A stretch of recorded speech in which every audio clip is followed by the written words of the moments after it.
Hey everybody, and welcome to the pregame show for the Premodern Showdown Series 3. I'm Michael Hype. I'm joined tonight by Flint as well. Say hi, Flint. Hi, everybody. So the schedule that we have for this show tonight, we are going to be talking about the Premodern Showdown Series format and kind of how it's going to work. We're going to talk about the players and a little bit about them, and then we're going to go over all 24 of their decks.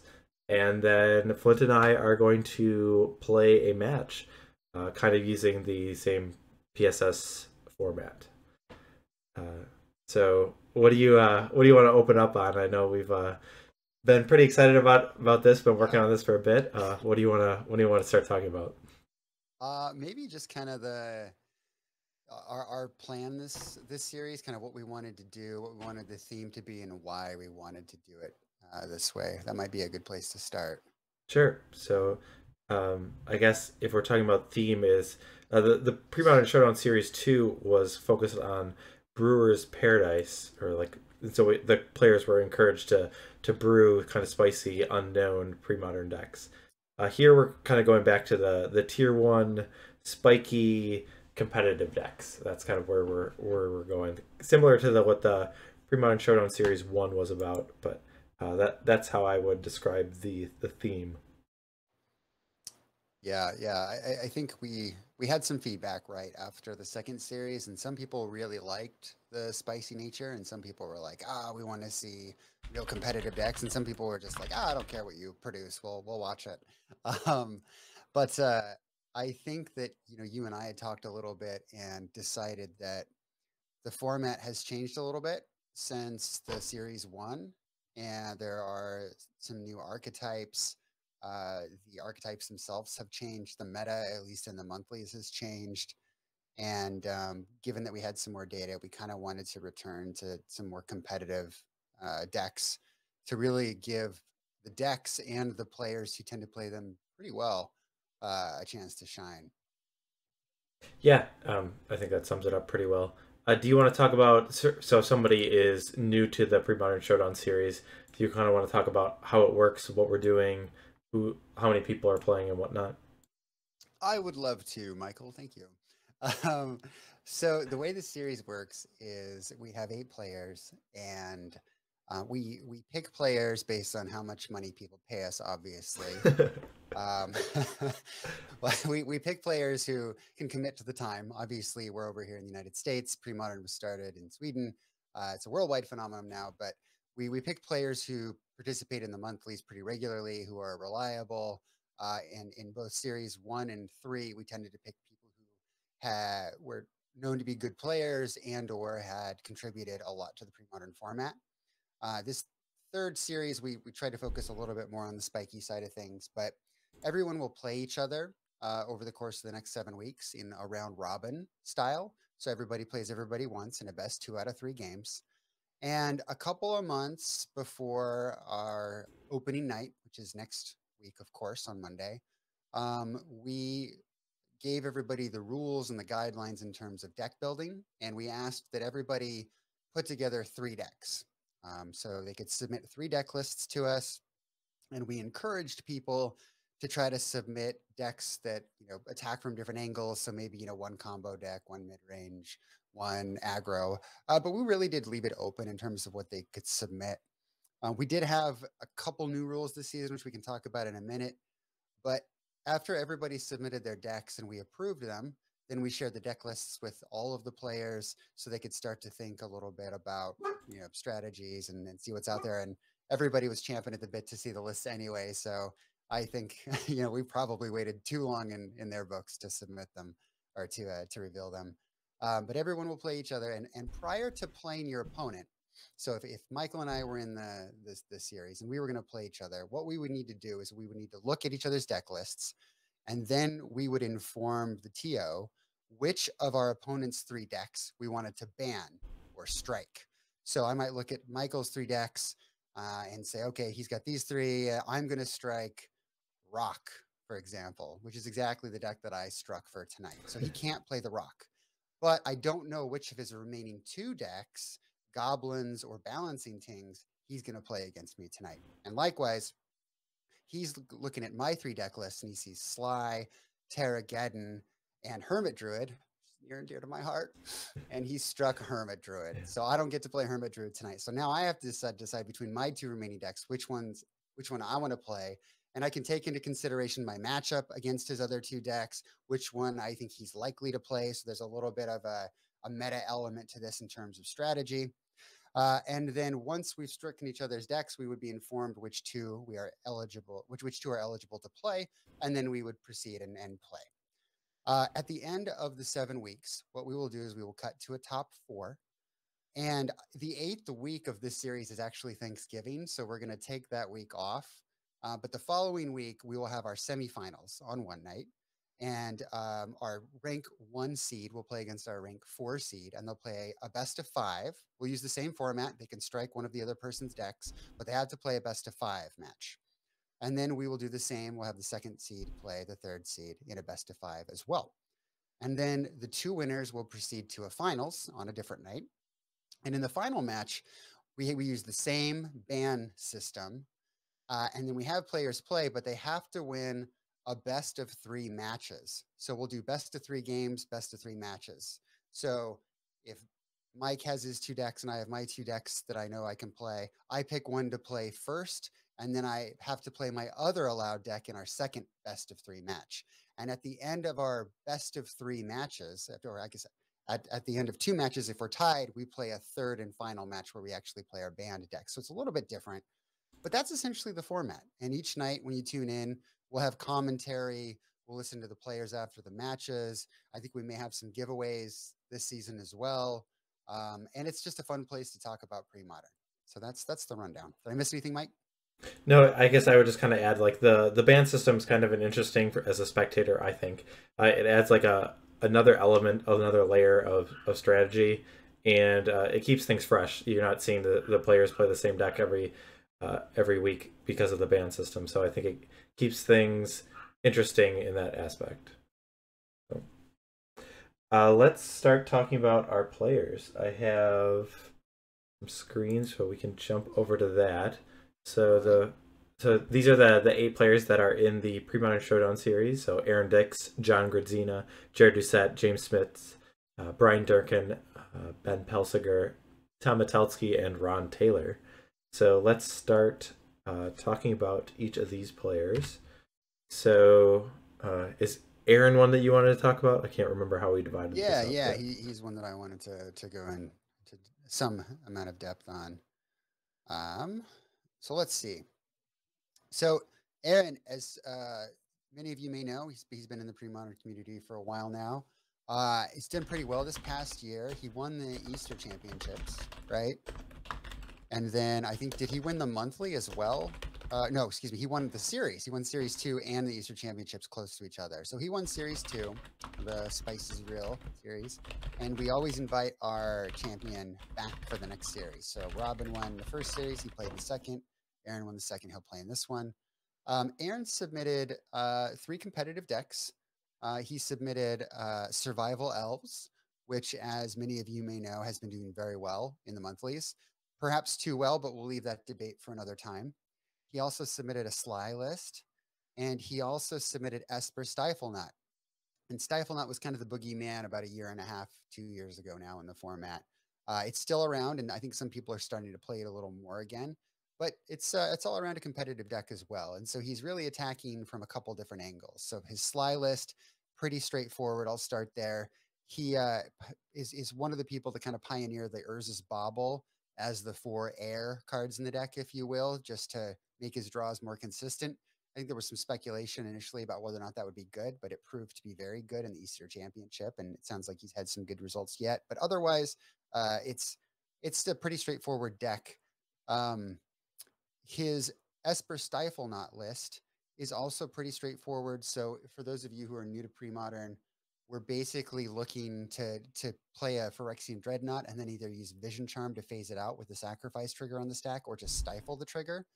The addition of white can add some consistency with cards like Enlightened Tutor, which he has in the deck, but it also gives him access to Meddling Mage, which is a card that I certainly underestimated in the format. Having played Patriot recently, one of the monthlies, it was definitely an MVP, and it's definitely an MVP in Terrageddon, which is another deck that folks have submitted to this list or to this series.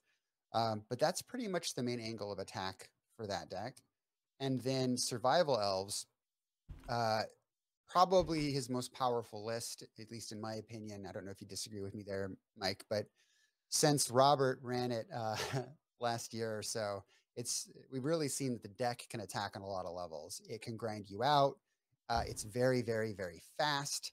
So, in 2 or 3 turns, if you don't disrupt it at all, it can do some really degenerate things in terms of generating mana, getting creatures out, attacking with an overwhelming number of elves. It can recover well with cards like Symbiote and Acolyte. And it can be difficult to stop from traditional angles. So, if you're trying to attack mana, it's difficult because there are creatures. So, like Pink Prison, for example, a deck you think would do really well against it, can struggle just given cards like Caller of the Claw and the ability to bounce elves back to one's hand, including lands. So it is a very strong deck. It's going to be a really interesting series because Aaron's not the only person to submit elves. And so I'm curious to see how many people are actually going to ban it or decide to play against it. I don't know what your thoughts there are. Yeah, one of the questions that I did send out to the players is, what do you think is the best deck in Premodern right now? And I think it was pretty. It might have been unanimous. I don't know if anyone said anything else, but Survival Elves was number one. And then the other question is, what is your plan against the best deck? Is it to beat it? Is it to ban it? Or is it to avoid it? And there were a surprising number of people, I guess, that said beat it. So I think a lot of people did select their decks, at least in mind of playing against the Survival Isles deck, not in just in the chance of like saying I'm just going to ban it and not play it, and then basically they're going to have two decks. So it'll be interesting to see how the players think that they've developed a strategy, because you almost kind of need two decks that have good matchups against one deck because of the ban element. So it sounds like a number of players had this deck in their mind when they were submitting decks, and a number of them plan to beat it actually. So, and I think that makes a lot of sense. I mean, even just looking at Aaron's lists, I think his game plan against if he's ever against Elf and he's on Stifleland, he wants to just race it with a Dreadnought if he can. But his Survival Elves list has a Goblin Sharpshooter in the sideboard, which is a very good card, as we know, in the Goblins versus Elves matchup. And his Sly sideboard has 4 Lava Darts in the sideboard. And certainly Lava Dart's not a new card in the meta to Sly lists, but I don't know if I've ever seen 4 in a sideboard before. Have you? I have not, and it's one of those cards where it's like I got really excited about it, but there are a limited number of matchups that it is brought in against. But I guess kind of in the scenario where you can have a deck where it's not like pre-sideboard in the sense, but like if your sideboard isn't very effective against the potential decks that it would play, you might maybe lean towards bringing a different deck. So it's an interesting element of how you build your sideboard in a format like this, where you can kind of devote more sideboard slots to certain decks. So. Is there anything else that we wanted to talk about on Aaron's list, or do you want to? No, we can jump over to the next one. Awesome. Let me figure out here who our next person was. So while you're doing that, it looks like Ron in chat said I submitted 3 lists intended to beat elves. Ron, I think everybody submitted 3 lists intending to beat Ron, so yeah, so look out.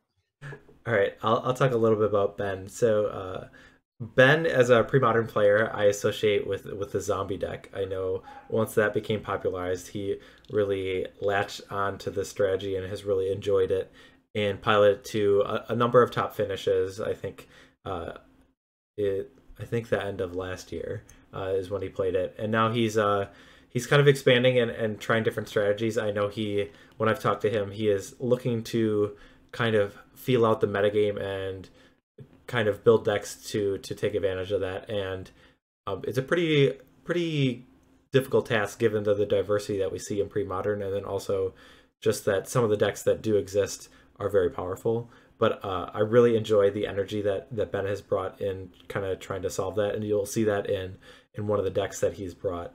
Um, but you can see some of the stats we have. We have the association with the zombie tribe, but then he got his first software job from networking at a Magic tournament. So definitely interesting to get some real life gains out of playing Magic. And then also he took third place in a pun competition. I think it was the Punderdome. So I did a little bit of research on it, and so it's kind of like not stand up, but it's you go to you're on stage and you're doing a pun competition. So quick on his feet is probably an attribute that I would associate with that. So let me find the decks for Ben, and we'll talk about those real quick. So okay, so the first one. So this is the deck that this Death and Taxes. I don't know that name is maybe Rebel Stacks is a better name. I think I posted a video that I played against a Ben, and someone criticized the name I chose. I think that's fair criticism, but regardless, it has some components of a Rebel component with the Ramosian Sergeant, some Lin Civies, and Defiant Falcon, the Ramosian Lieutenant, and then my favorite, the Whipcorder. So that's kind of the creature package in the deck, and the rest of it has some disruptive elements in Sphere of Resistance, in Tangle Wires. There's a copy of Smokestacks, which there are 4 copies of Enlightened Tutor that kind of increase the consistency and then help with these one-ofs. And then let me pull up his list. So there's cards like Curse Scroll that he can get with Enlightened Tutor. There's one Weathered Wayfarer, and then some utility lands. Someone's asking, what is the CMC 7 in this deck, or 7+?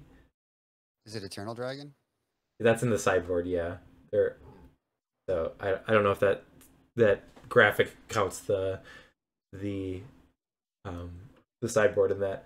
But yeah, so what this deck is looking to do is apply a little bit of board presence and then some disruptive elements, and then kind of eke out an advantage. So if there's Sphere Resistance that are stacking up, you don't really care about that if you have a Rebel Searcher, because you're able to use the ability still, you're not casting the spell. And then there's Rishadan Ports, and then a Wasteland and a Dust Bowl to kind of attack the mana there. It has Mox Diamond so that it can be getting a mana advantage, and then also staying under like the Weathered Wayfarer. So the one thing that's cool about this deck is that it's a strategy like that. Obviously, decks are meant to play spells on curve, and if you're trying to play multiple spells in one turn, like a card like Sphere of Resistance can really throw that off. The one issue I kind of feel like is with this deck is the creatures just aren't as powerful. So if you do kind of have that soft lock, or you've disrupted your opponent, you're not closing out the game really quickly. So it'll be interesting to see if that ever is an issue, and I know that is something that Ben is aware of. But that, I guess, is like the biggest downfall of the deck is you might be ahead in certain spots, but because it doesn't close out the game, the opponent gets a number of turns to kind of find a way out. So really interesting deck, and we'll see how this lines up against the other decks. One thing that obviously is an advantage is that Ben has played this deck a decent amount, and then the opponents that he's playing have likely not played this against this deck at all. So this is I think the most innovative deck that we see in the 24 that are submitted. Did you want to add anything on this deck real quick? Definitely agree. It's the only thing that I think I would also note is just, the addition of some black cards there in the sideboard, right? So again, we do see that players have just planned for the Elves Menace. We see 2 Perishes, we see an Engineered Plague, right? So that's just another example of a sideboard that might be a little more heavily geared than it would typically be towards a tribal strategy. Yep. All right, so Survival Elves is another deck that Ben picked, and so we're not going to go into too deep because this is a pretty similar list to what Aaron had played, but this is kind of the boogeyman of the format right now. It's just a very powerful deck, very consistent. It can win early, and then it also has that longevity, either with survival or something like Multani's Acolyte and Wirewood Symbiote. So this is, I'll just say it's the best deck in Premodern right now. And so Ben has brought it to the table. Agreed. And then his last one is his tried and true zombies. So the aggressive black deck. I won't go into too much. This is something that's existed in Premodern for a bit. I guess I'll just quickly highlight the two cards that kind of I talk about whenever I see this deck of Shepherd of Rot and Champon Polluter. And those are the cards that have kind of impressed me the most and kind of make the deck feel a little more dynamic in that it can win outside of the red zone as compared to some other aggro decks just need to attack every time. Shepherd of Rot just taps to make each player lose a life for each zombie in play, and then Champon Polluter cycles to make a player lose life equal to the number of zombies in play. And so having that reach can really be problematic for some decks that look to maybe stabilize the board in preventing the creatures from attacking or something. And so can definitely win some games that other aggro decks cannot. Okay, let's go ahead. Hey Mike, real quick, do you think this would be a good opportunity to talk about the rule that we made this time around? Sure, for the deck building constraint. Yeah, sure. Go ahead. I'll let you continue. So about zombies. Just one thing that we did want to implement is because the deck lists were open to the players, cards like, so we had a couple of rules, I guess. So cards like Meddling Mage and Cabal Therapy we wanted to put in one deck, just given that because the deck lists are known, those cards get a little bit better. I mean, they're already good, they're already played in the Premodern format, but just knowing your opponent's exact 75, you can kind of formulate a plan of like what their weakness is, and those cards get a little bit stronger. And we didn't want to see too much of those cards, so we said if one deck is playing Cabal Therapy and Meddling Mage, then your other decks can't.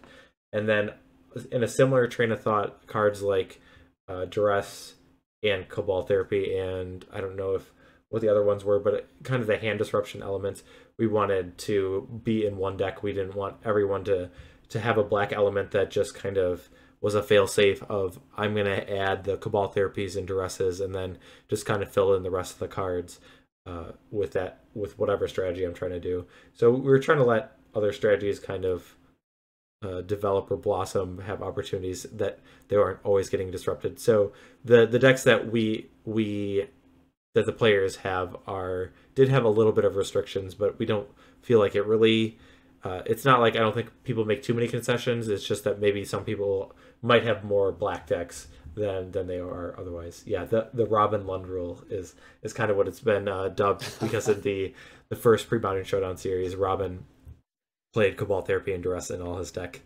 and he took down that Premodern Showdown series. So okay, so back to the players. We'll go over to Brian Durkin. So do you want to talk about Brian? Yeah, of course. So Brian's a little newer to the Premodern scene, at least in terms of the monthlies. Really nice guy, fun to play against. Has his own online streaming that he does, so be sure to go check him out if you haven't. Some very interesting facts here about ordering a meal consisting of almost 70,000 calories. There's a story there that I definitely want to hear. I don't know. Did you look into this, Mike? Yeah, so this was part of the series that I believe it's ended. I don't know if he's doing it anymore, but it was the Full Belly Laughs, and so it was kind of a comedic podcast or stream that he would do, and every week he'd had a different theme. But this challenge was he had a menu that I don't know if it was a local place or whatnot, but it had the item, but then also the number of calories for the meal. So he had a challenge of trying to get an order of 69,420 calories.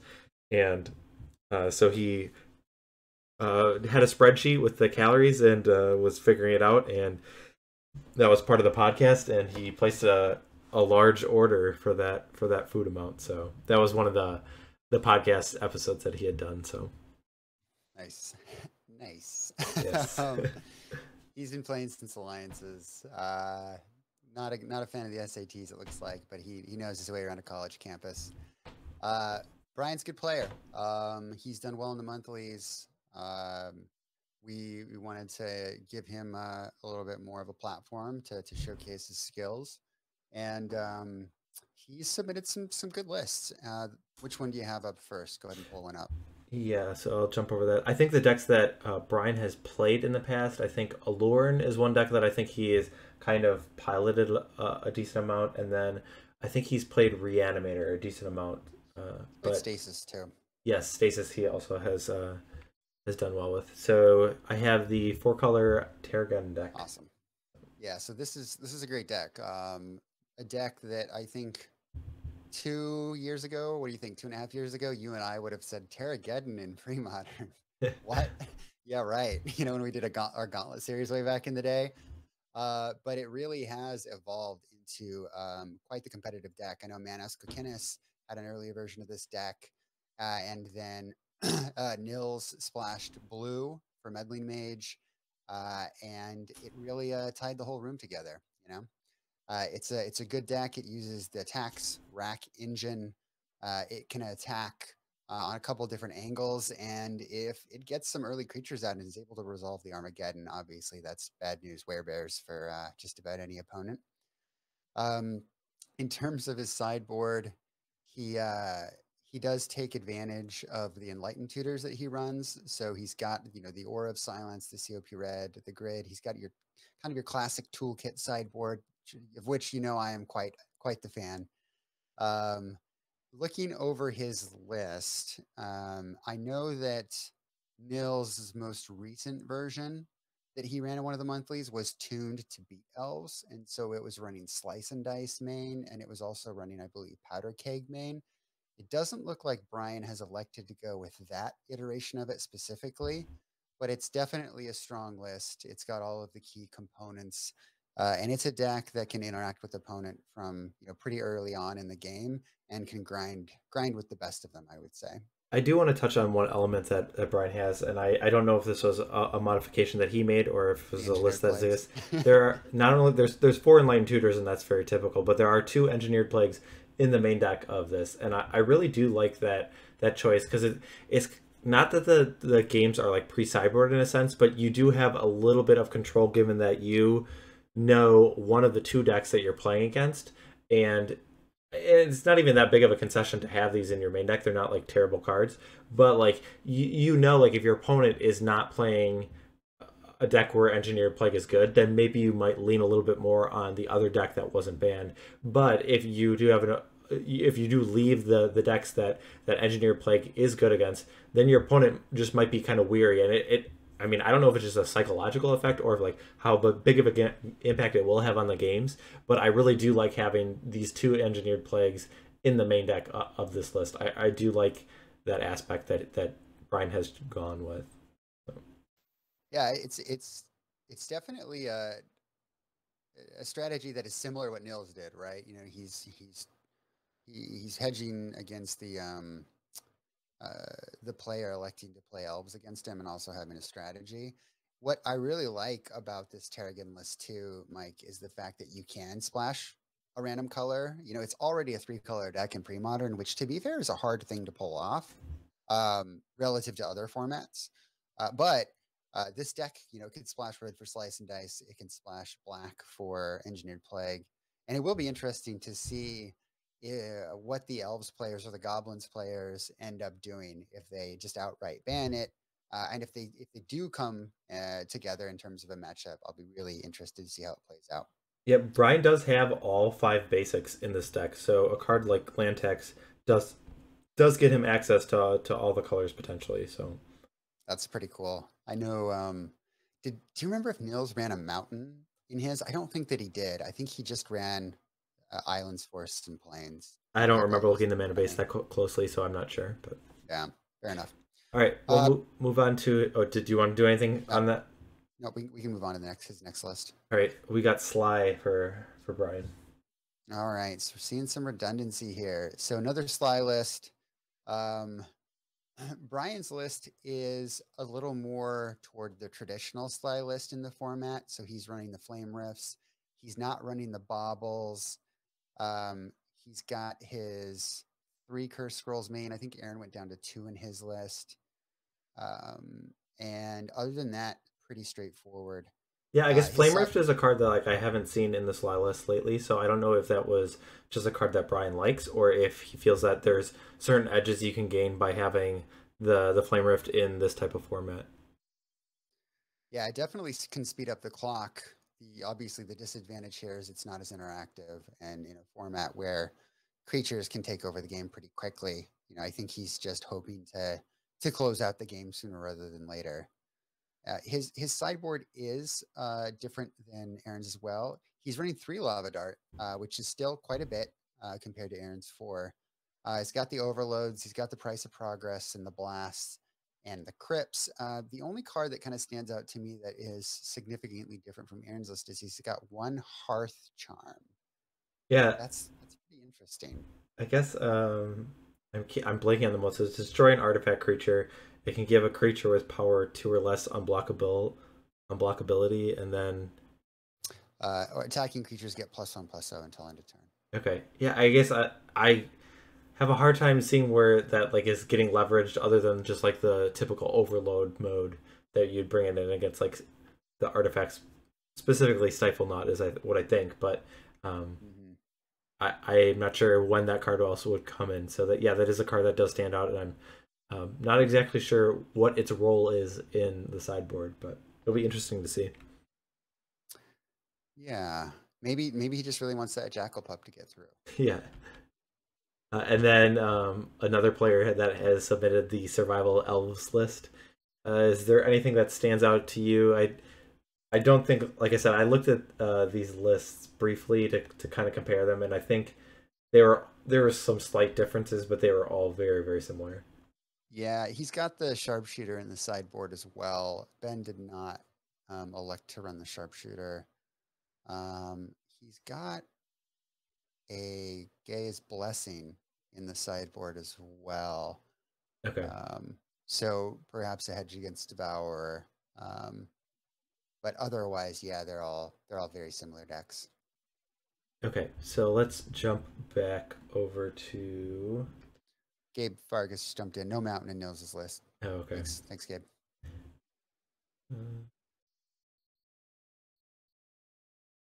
So we will go over to James Smits. You want to talk about James at all? Yeah, I'll jump in on James as well. So James is another player who's, I would say, really well known in the format. He's a boogeyman for sure. Very good player, super nice guy. I played against him a couple times. Really enjoyed our matches. James, in terms of his factoids here, he actually grew up playing with another PSS3 competitor, and I know who it is. Did I tell you who it is, Mike? You didn't tell me, but I think it was revealed on the Facebook group. Was it revealed? Okay, yeah. So he grew up playing with John. Yeah. And I really like James's lists. He tends to take archetypes and tweak them a little bit, modify them a little bit. He's played a Rainbow Sly list a couple of times that it has an Enlightened Tutor package with standstills and duresses and all kinds of wonky things, and he's done well with it in 2 tournaments, which is pretty amazing and cool to see. So I'm a fan of his work. And apparently he is secretly Australian, although not anymore, apparently, because we have just revealed that he is Australian, no longer secret. I feel like, is it weird to say that like James is like a dark horse? I feel like even with all the results that he's had, which is a lot, like he's won a monthly and he's top aided like, I don't know how many, a lot of them. And I don't feel like enough people have like talked about his name as just being like a dominant player. And not even on just the results I think would be enough, but then he's also done it with a number of decks that like have been pretty innovative, like the slide that you talked about. And then there was also a time he just played, it was just like a blue black control deck that like I hadn't really ever seen, and I don't know if there was another one that was like pretty innovative. But so it's not like he's just playing the typical stock list and doing well with it, but he's also making, like you talked about, like tuning decks or changing them and doing really well with them. He, like, I don't know. I've been really impressed with what James has done, and I just don't feel like I've heard his name like in in the win. Like people, I don't feel like people talked about him James enough. So Smiths. um, James Smith. yeah. So let's go over to the decks that he is playing. Sure. And to be fair, I haven't been on Facebook as much recently, so I haven't been seeing all the comments. So I don't know if people have picked favorites. But if you had asked me, I mean, one, it's really hard to pick a favorite here because all of these players are so good and do so well. But James is definitely near the top for me. He's a very, very good player. Well, I want you to Um, think about it because when we're done talking about the players, oh God. I'm gonna make you Oh God. pick a I don't prediction of want who to you pick think a is gonna win. favorite. So, all right, I've got All right, the five color slide deck up for there it James that is is. up. Oh, I love this list. I love this list because it's the slide deck with Enlightened Tutor and Fire Ice, um, which just seems bonkers. And he seems to have made it work. I don't know if his past lists have included four Enlightened Tutors. Maybe they have. I haven't gone back and looked at those. For some reason, I feel like maybe he had three, but doesn't matter. We won't get caught up in the minutia here. But standard sly list, but with the tutors, the fire ice, which is a concession to the creature meta, and also has certain opportunities where the ice component of it can actually be quite good, especially if he finds himself up against a dreadnought. Sylvan Library for some card advantage, which you don't often see in a slide deck. And then some other one offs like Standstill, Sulfuric Vortex. Interesting combo there. Engineered Plague, of course. He's running the one scroll. And so he's got your kind of your core Lavamancer, Fanatic, Ball Lightning Jackal Pup package. But after that, it looks like his list, well, and the Lightning Bolts, I should say. But after that, he's made some pretty significant changes to his list.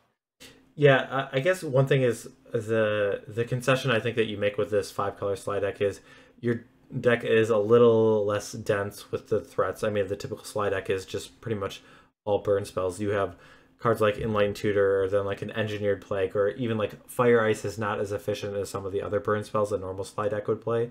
And so I'm guessing it's a little bit slower, but the advantage you Yeah, gain is that you don't get in those certain spots where you kind of just feel hopeless. Like when you're against a Circle of Protection red, the slide deck will struggle. Well, James has four Enlightened Tutor and a Seal Cleansing, and so it's not really as much something that he worries about. And so I think the flexibility that he gains with this toolbox is really interesting, and it'll be interesting to see when this deck gets played and how the games are different as compared to something that, like of just a normal slide deck would be. yeah, I really like in the Arcane Laboratory in the sideboard as well. That's not one you get to see very often in pre-modern, so Yeah. be really excited to see that come in and do some work at some point. All right, I brought up his next deck of the Star Spangled Slaughter, or the Patriot, I guess, or also some people call it the Solution. But yeah, so whatever name you want to call it, it's a blue, white, red mid range, something that you're a little bit familiar with, right, Flint? Yeah, definitely. And won't get caught up in the semantics either. I honestly don't care that much about the name. It is actually a pretty good deck. You and we're in the group chat where we all decided to kind of run it right for the monthly, and our combined record is actually really good. The deck is better than it looks. Is kind of the best way that I can describe it. Um, Cards like Memory Lapse, which I know is a favorite of yours in terms of counterspells, or at least you had a Memory Lapse phase where you were like, oh, I like this card. I want to make it work. I don't know if that's changed at all, but it runs that. It runs Predict in the main deck. The MVP here, as I said earlier, really is Meddling Mage. It's just how you answer so many angles from so many different decks. I had lots of games when I ran it in the monthly where it was a 10-turn Meddling Mage beatdown basically to win while I was trying to tempo out their other strategies. Um, I feel like the deck wants more angels. It runs Exalted Angel and Lightning Angel, but I think that right around 6 actually is correct. You just never want to draw it early. You have to play this deck really tightly, and James is a pretty tight player. So I think that he has the potential to do well with it. Um, it just kind of has an answer for just about everything. You've got your artifact and enchantment removal. You got your creature removal. You've got a little bit of card advantage with Fire Ice if you can 2-for-1. And you've got some card advantage with Predict, but other than that, it's pretty much a 1-for-1 deck. And so timing and saving cards is very important. He has added 2 Croesus Catacombs, which we didn't run in our list. Those are there Obvious. inside of the reflecting pools, I think is what that's there. Yep. Good with Gemstone Mine as well. The mana base, it can absolutely be a problem with this deck. Yeah, you'll find yourself mulliganing a lot of hands because you'll have your blue and white cards and you have your red cards, or vice versa. Sometimes things don't line up. And in fact, red is the hardest color to get access to in the deck historically. So we'll see how things go with the Catacombs, if those ever come to bite them, or if they play out well. It's definitely a deck that you need to mulligan with a fair amount.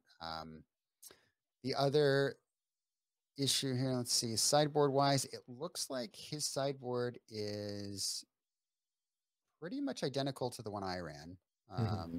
So again, you've got your annuls and disenchants for the most powerful cards in the format. You've got your creature removal, you've got your control answer, and then you just kind of board in as you see fit and hope for the best.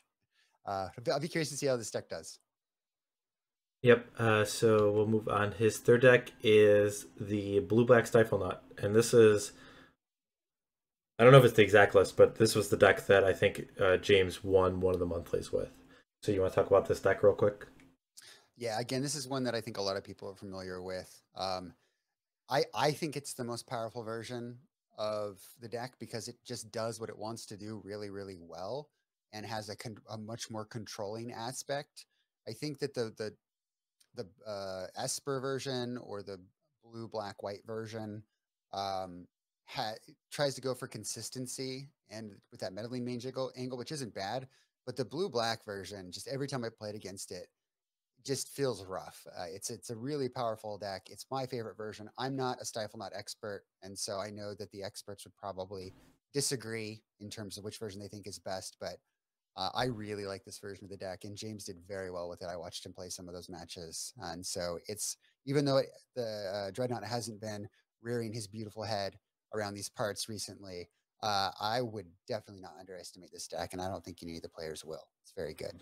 Yeah, in terms of the things that I like about the blue-black version, the card like Gush really helps that you're able to actually have some form of card advantage. I know when I've played the Esper version, there are times that I just got in a spot like against like a Hypnotic Spectre, and I was like, well, I'm never gonna have like 2 cards in my hand if I'm just down to 1 card, because I don't have any way to get 2 cards at once. So it was kind of a miserable feeling.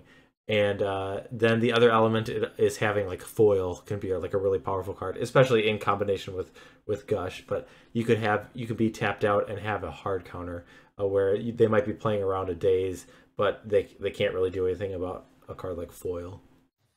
Isn't Gush just such a good card? Yeah, it's pretty good. A lot of cards that you don't have to pay mana for them could be pretty good. Those free spells. All right, so let's go back. Who is our next player? So I'll cycle through this.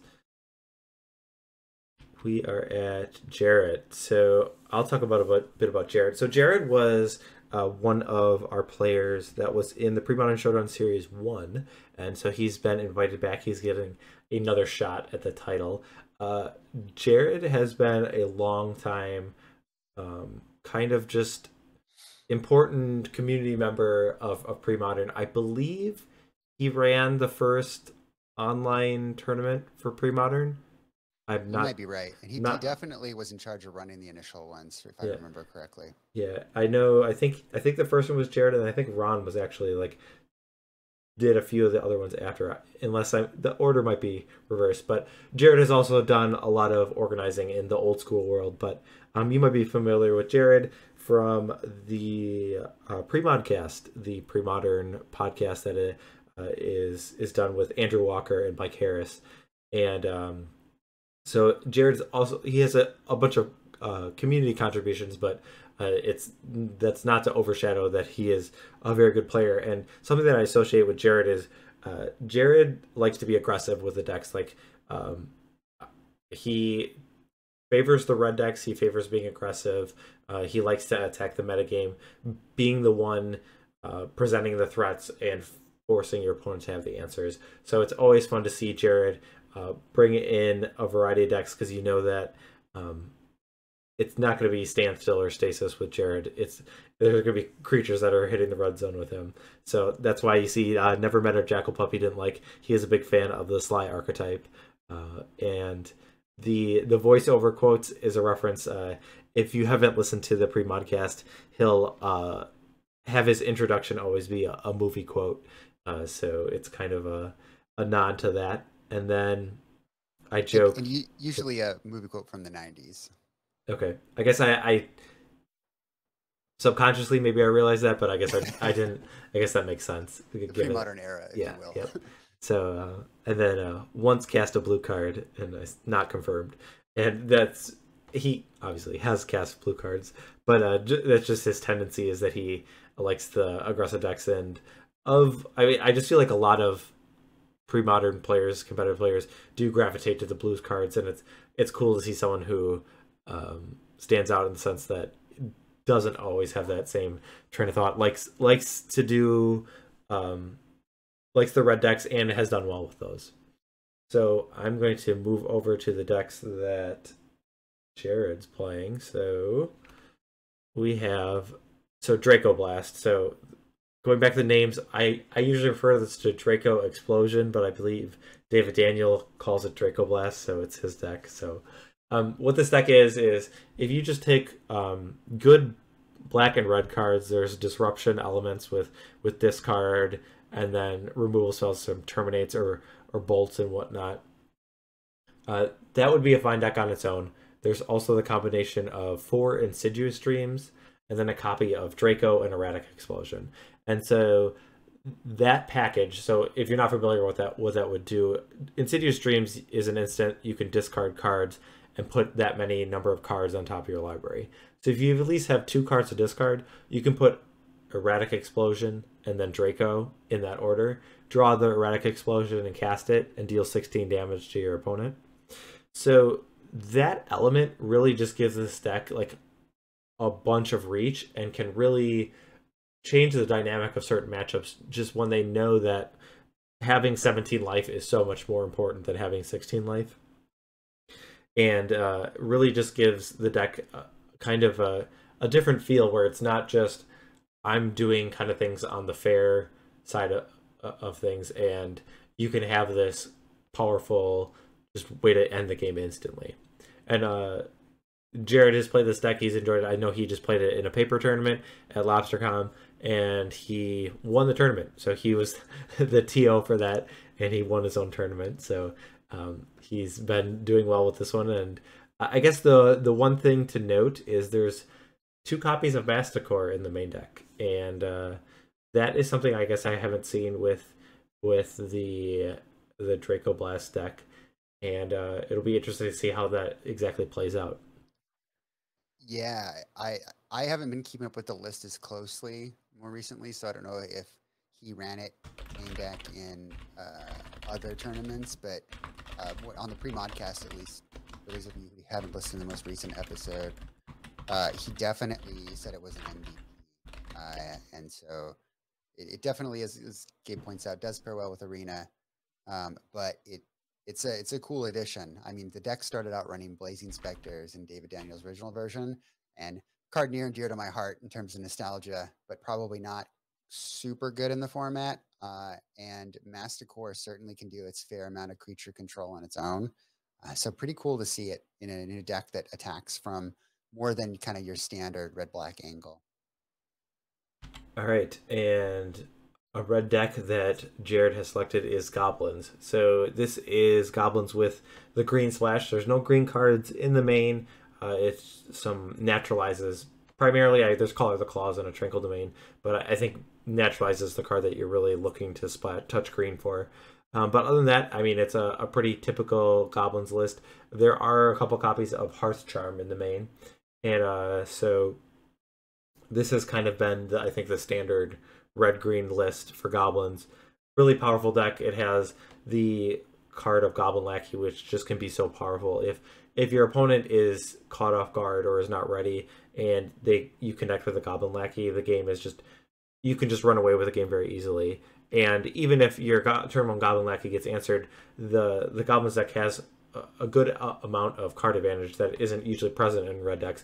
Cards like Goblin Matron that you can tutor the right card, or just Goblin Ringleader, which will draw, I don't know what the average is, but it's between 2 and 4 cards that you can expect to get from a Goblin Ringleader in most situations, and really can put the Goblin deck over the top and allow it to go toe to toe with a control deck that is trying to go card for card.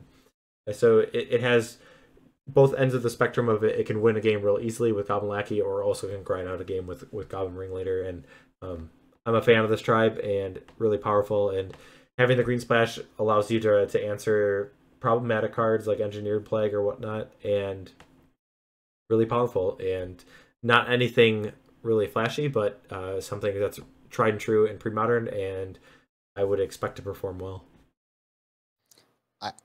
Can I just say I really like the fact that he's running 7 colorless lands in the green-red list. I think there was a while where folks were kind of going back and forth about which goblins list they preferred or was the best. So there's the red-black, there's the green-red, and then of course there's just the traditional red list, like the one that Joel Larson ran.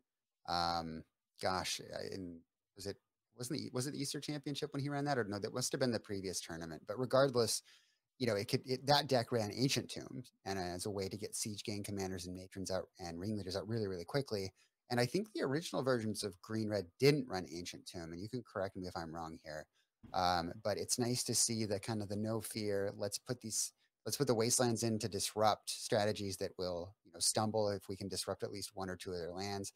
Let's try to accelerate things out, and heck, let's have a Collar of the Claw naturalize angle here as well. So pretty cool to see. Yeah, well, the one thing like with this list, it just has the forest in the sideboard, and it does have Carplusion Forest, but I mean, it's still the same number of red sources that are in the main.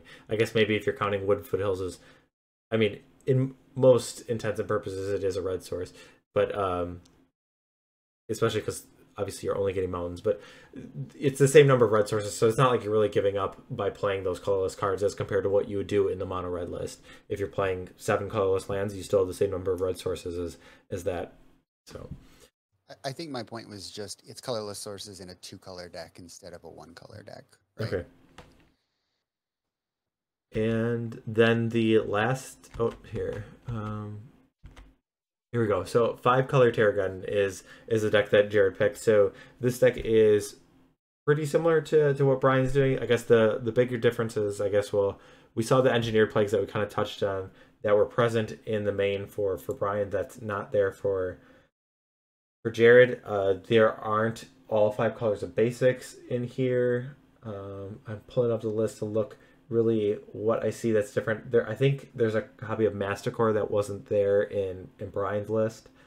And other than that, I mean, it's pretty normal, I think, of what we expect to see out of these 4 or 5-color Terragun decks. The 5th color that Jared is playing is red for Pyroclasm, I believe, right? Yes. So Pyroclasm is the card that Jared has that Brian does not. So is there anything else you wanted to add? I know we've talked about the Terragun deck, but is there anything that stands out here with this list? No, I don't think so. I think we've kind of covered all the basics in terms of the angles of attack. Okay, and so we'll go back to our players, and let's go through. So we are at John Gradzina. So are you talking about John, or am I? I think you are. Yeah, I'll talk about John. Okay. So John once didn't top 8 a tournament. Again, we recognize that there are a lot of big names in terms of the online monthlies here, and John is absolutely no slouch. Very, very tight player. Very good player, really good record, has done well with a variety of decks, and has very likely made a grown man cry just by showing him his Magic the Gathering collection. If you played against John, you know that he just has a bonkers collection. His foils, his his lands. He's got the guru lands or whatever they are. Yep. But a very impressive collection, and has done well with lots of different archetypes. Now, did you this tricks? You think John could win with the tricks deck? I think he might be able to. Like if anyone could do it, it's John is certainly up there. What do you think? I like every opportunity to bash on tricks that I can. It's a monumental task, but I guess if anyone's gonna do it, it might be John. But I don't know if he'll ever get to that point. Maybe that one's last on his list, and he's gonna work his way all the way down. For good reason. But yeah. So, but yeah, if anyone, I guess you're expecting, if you're saying like we're taking the best players in pre-modern and we're throwing them in a tournament, I think John is probably the first person, if not one of the first persons that you think would get invited to play, because his tournament accomplishments have been very consistent and very good. He won the Spring Fling, and he's done very well in the monthly tournaments that he's played in with a variety of decks. Yeah. I know he tends to favor the Mud and the Survival Elves lately, but very formidable opponent, plays very well, does very consistently well, and I think pretty much everyone groans a little bit, maybe audibly or just internally, when they see that they're paired against John in their monthly tournament. So fair enough. All right, what's up first? His decks, we have the Prison Oath deck.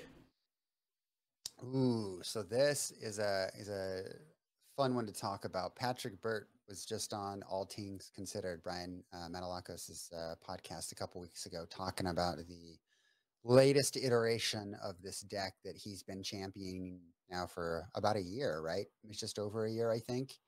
This is the latest iteration. It's your standard Oath deck, and in this version, Patrick elects for Phantom Neshoba, which he argues is the best creature to Oath for, and I would say in most situations he's probably right. However, this version takes the route of running way more lands and running Sphere of Resistance in an attempt to kind of slow down your opponent, Wastelands to disrupt their lands, Dust Bowls to disrupt lands that use the non-basics, and also to be able to attack from the ground. So if people aren't going to be playing creatures, he hopes to beat the slower decks or the control decks through cards like Sphere and just sort of attacking on the ground with his factories and his treetop villages, porting people down. So it's got the prison components of Sphere and Port, and it also has the quick Oath into Neshoba, which can, it can beat a lot of decks. If you don't want to play creatures, he'll play one for you with Funeral Pyre. He's got 3 in the main deck. Not uncommon to see that in an Oath deck. And he's play tested this a lot. So, the Oath Prison deck is really finely tuned, and John's decided to pick it up. And we've seen the deck put up results, not just with Patrick, but with other players. So it's a deck to be reckoned with in this tournament for sure. Is there anything you want to add to that? Can I say that only the muddiest can beat John with this against this deck? I'm only alluding that I got a little bit lucky and I ended up beating him in one of the top 16 matches that we played. So yes. So yeah, I don't have anything really to add. But right, yeah, so now that Mike is done bragging, yep. Let's move into the sideboard. What do you think of Dueling Grounds? I'm not a fan. I guess I'm not exactly sure when you would want to bring that card in, but it doesn't seem like the most impactful or efficient card for what you're trying to do. But I guess I'm not sure. Just trying to stop go-wide strategies here. Is that? I have to imagine that that's what the intention is. I mean, the thing is, you're not really even playing like a deep Enlightened Tutor package. There's just one Enlightened Tutor, so it's like I just feel like it would be like better as like another Wrath of God or something. But I'm not sure. I haven't played with this deck very much, so maybe there's one spot where this is exactly where he needs it, but I'm not sure. We'll see how it plays out. Folks in chat can definitely chime in and give their thoughts as well. But yeah, that one took me by surprise, but the rest of the sideboard seems pretty straightforward. Okay, so the next one we have is the Star Spangled Slaughter. All right. So again, pretty straightforward here. This is the deck that we've already talked about, right? Um, it's the solution, the Patriot, whatever. Um, looks like it's the same list that I ran, card for card. It has the reflecting pools instead of the Croesus Catacombs. So I don't think I really have anything to add there. And then the sideboard also pretty straightforward, although he is playing blue elemental blasts, and I don't think James was. He was running Hydroblast. So Yeah. there's your key difference. Yeah, it's very, very strategic in the choice of Hydroblast or Blue Elemental Blast. So yeah, we'll just jump over to the next one. Next one. So Survival Elves is. Oh, okay. Well, now I have a lot to add. Yeah. Sorry, John. I mean, it's really straightforward. I played against John on this. He ran over me when we played the monthlies with this deck. It's good. It's really good. I don't see a sharpshooter in his board, so there's that difference. But pretty standard elves list here, and John plays it really, really well. He really understands the deck. He and I talked a lot about it afterwards. So watch out if you end up going up against him with any deck. But I think this deck in particular, he's very good with. Yep. All right. So let's go back to our players. We'll cycle through these. So we were just talking about John, and now we will go to Ron Taylor. So I'll talk about Ron. So Ron is another invitee from the Premodern Showdown Series 1. Ron didn't lose a match in the Swiss rounds. I believe he drew one round when we did have timed rounds at the time. I think we've since moved on that. But so he was the first seed, and unfortunately for him, he fell in the semifinals of the first PSS. But he had a very dominating performance in the Swiss portion, and so we're giving him a chance at Redemption to see if he can have a similar performance and then kind of close out in the elimination rounds. But Ron is someone who he lives in Florida, so he has easy access to some prime fishing spots, and that's something that he likes to do. So I joke that he's either fishing or playing Premodern, or sometimes both. I'd be pretty impressed if he's able to do both. I don't know which portion would be sacrificed in terms of quality. Does your fishing game drop a lot when you're playing Magic, or does your Magic game drop a lot when you're fishing? I'm not sure. So Ron, like myself, is my Idaho brother from another mother, and I would have to say your fishing game drops when you play too much Magic. So okay. I would say fishing probably is his first love, and Magic is his second. But he's in chat, so he can disagree. And I joke that he's a people pleaser because he didn't register Stasis. He played Stasis in the first Premodern Showdown Series, and while I think it gets a little bit of a bad rap saying that it's such a slow deck or whatnot, I don't really think it's that slow. At least that the players know what they're doing, and Ron certainly does when he's playing Stasis. But regardless, it has not been selected, and so all the fans or all the haters of Stasis can rejoice that he does not have the mono blue prison deck in his arsenal this time. Okay, so let's figure out what decks he does have, and I will jump over, and we are at the Replenish deck. So this is a list that Ron has been playing, this combo deck that Ron has had some success. I think he top-8'd 2 monthlies in a row with it, but pretty much what it's looking to do is just dig through its deck with cards like Careful Study, Attunement, and Frantic Search, which all draw cards and then discard cards. So then you're looking to pitch enchantments, which there are a variety of, and I'll go over in a little bit. But once they're in the graveyard, you're looking to cast the 4-mana sorcery of Replenish, and they all come back into play. So the combos are, if you have Pandemonium and Sapperling Burst, you're able to deal 21 damage.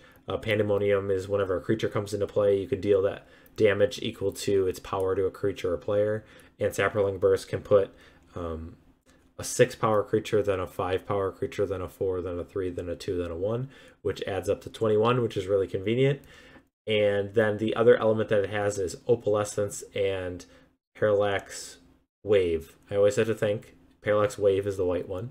So with Opalescence turning all your enchantments into creatures, and then Parallax Wave would allow you to exile all your opponent's creatures permanently, and then also kind of have a protection against removal spells because of some timing rules. And just a really powerful deck. If it's not disrupted, it can win as early as I think this version is turn 3 is the earliest it can win. But if it's not disruptive, then it can go off very quickly. And then it does have some elements against disruption with Parallax Tide or Abeyance and whatnot. But it is looking to be fast and powerful. What do you have to say about the Replenish deck? I love it. Okay. Big fan of Replenish decks. All right. I'll just jump over to the next deck that Ron has of Suicide Black. So this is kind of, I mean, similar in the deck of zombies that you're trying to attack with black creatures, but they do have some really different elements. It doesn't have the reach that the zombies deck has with, I talked about the Shepherd of Rot and Gem Palm Polluter, but it does have a little bit more, maybe more efficient creatures if you're talking about Phyrexian Negator or Drinker of Sorrow. They're 5 power for 3 mana. But then it also has some evasion with the Dothy creatures. And it does have like Sinister Strength, which if you know that your opponent isn't going to be able to remove your creature, slapping that on a shadow creature is not a bad way to go about things. You can put a pretty hefty clock that is pretty difficult to deal with, given in terms of creature combat. You're not going to, there's not anyone else playing very many shadow creatures, so that's pretty much unblockable. And then yes, Karavek's Spite, as the chat has brought out, that singleton copy can steal a game out of nowhere, which we have seen in some of our Premodern Showdown series. So that card does have a little bit of reach for the black deck. Is there anything you want to add? I guess looking at the sideboard, there's the full 4 copies of Engineered Plague, which obviously is something that is very powerful against the tribal decks, elves and goblins. And even to add on top of that, there's 2 copies of Dystopia, which could be played against the survival elves deck.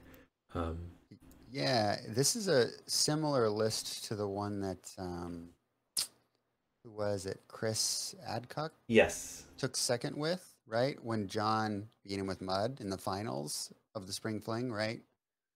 So it's a little bit different. I've got Chris's list here, and so Chris wasn't running Drinker of Sorrow, and his board is a little different. Yeah, the biggest difference that Chris did is the only 1-drop he had was Duress, while Ron does have Carniphage and Sarcomancy. And that was, I kind of think, the biggest standout that I took away from Chris's deck. And so it looks like Ron is going lower to the ground and still has that aggressive start. So, yep, yeah. I mean, the deck looked good, and Ron's no slouch with mono black. He's done well with it in the monthlies. I think he took second with it in at least one of them. Different list, but it'll be a fun deck to watch play out. Seems fast. Yeah, going back to the Sinister Strength, it's one of those cards where kind of, if you've played competitive Magic at all, you've kind of just been ingrained that those type of cards aren't very good. But there are a number of decks, and kind of like Elves is coming to mind, that you can present a pretty fast clock, and the Elves deck is not likely to interact with that. And so something that can be maybe problematic for certain decks, and especially knowing that potentially like one of 2 decks what you're playing against, kind of that element, I think you might know how powerful the Sinister Strength is going into the match. Okay, did we talk about all? Okay, the Prison Oath. So this list is similar to what John's playing. I think there are some differences. I don't know exactly offhand what the biggest differences are, but very similar, if not the same, to what Sean's playing, and a strong deck that we've seen primarily piloted by Patrick Burt, and has done very well. And so Ron has played this strategy. I don't know if he played this exact list. I know he tends to play Mirari's Wake a lot when he plays like his Oath cards. So I don't know if he's played this exact 75, but Yeah, this strategy is very powerful, and I would expect to see Ron play it if he's given the chance. All right, we are gonna. Chat noticing the abundance there as well in the list. Well, the chat, when you say chat, it was Ron who pointed that out. So obviously he's the one to know. Oh, So wait. Ron Diggy 17. Oh, okay. yep. Well, makes sense now. Thanks, Mike. So all right, so we'll cycle through and we'll figure out. We were just talking about Ron, and we will move on to Tom Metelsky. So we have IB True on Magic Online because Tom is a player that does play a good amount of Magic Online, and specifically pre-modern. And while that community maybe isn't as flourished or developed as the webcam one has been, Tom has kind of been a consistent pioneer of playing online, which I can appreciate. So he is a fan of all the old stuff, like the old bordered foils and old bordered tokens is something that he collects. The reference to Premodern Bros is a podcast that he's done. It's been on a bit of a hiatus, but I do believe that it's something that he plans on continuing. So more community contributions for some of the players that we see, where they are doing more than just doing well in tournaments, that they're helping out our community. And we kind of talked about his experiences or how he plays on Magic Online, and he it used to be a bigger part of what he does, and now it's, I guess, taking a little bit less competitive aspect, and he's playing a little bit more pre-modern. But let's figure out what decks that Tom is playing, because I'm pretty excited, I guess, the decks that Tom chose. So the Devour combo is something that Tom has played a lot. I know when he played online, this was something that he was tuning and did consistently pretty well with on the online tournaments. And this deck can be very powerful. It can win as early as turn 2 if given the right draw. And what it's trying to do is get the combination of Phyrexian Devourer, which can get really big. I guess I'll just keep it short. We'll explain it later if it ever comes up, and I'm sure it will. And then Altar of Dementia to mill out the opponent, or would use a card like Fling to sacrifice it and just kill your opponent with damage. And so it has a card like Tinker, which can just find that for Phyrexian Devourer. You don't have to pay the 6 mana. You're just able to sacrifice an artifact and pay 3. And so other than that, it's got some consistency cards, and then a card like Tanglewire or whatnot to disrupt your opponent, give you a little bit of time, maybe put their shields down, or Defense Grade as a card that allows you to force through your combo against permission. Deck is very powerful in game ones. A lot of times it feels like it has the edge against a lot of the decks because it is so fast and is fairly consistent, and typical removal that people are playing in the main doesn't interact that well. A card like Swords to Plowshares doesn't do anything against the combo. So this deck will probably win a lot of game ones. I guess the biggest issue I have with the Devourer deck is what it has to do in the sideboarded games. And there are just so many cards that people commonly play, like Null Rods and Engineered Plagues, and I'm blanking on the other ones, but Aura Silences or whatnot. There are a number of cards that are problematic for the Devourer combo deck, and you have to almost always bring in the 3 Rushing Rivers just to know that there are cards that you have to play against that are going to be problematic, because if they're on the board, your deck pretty much doesn't do anything. And so when it isn't applying pressure and you do have to get rid of something, then the deck is a little bit clunkier, and I think that's where the deck struggles. But in game one, I think this deck is very, very powerful. So if you have a good strategy or something to do in the sideboarded games, then I really like this deck. Do you have anything to add, Flint? Yeah, I know you've played this one more than I have. I've certainly watched a fair number of games, and yeah, at game one it's very good, but it just struggles with answers to sideboard options. Yep. All right, so Goblins. So we saw Jared having the red-green version of Goblins. Tom has opted just to go for the mono-red, so this is closer to the Joel Larson lists that I think we have seen. Though, yes, because I guess the biggest thing I take away from the Joel Larson school of thought is playing the 4 Goblin Kings, which to me seems like a lot. but I guess if the results have been there, I guess it works. But so the red version, I guess, just is a little bit more consistent, and it's kind of saying that um, I'm going to answer the problematic cards like Engineered Plague in a different way. I'm not going to try and remove it with Naturalize. I'm going to counteract it with a proactive card like Goblin King. And so it does have cards that can answer some problematic permanents in the sideboard, like Circle Protection Red with Anarchy that destroys a white permanent.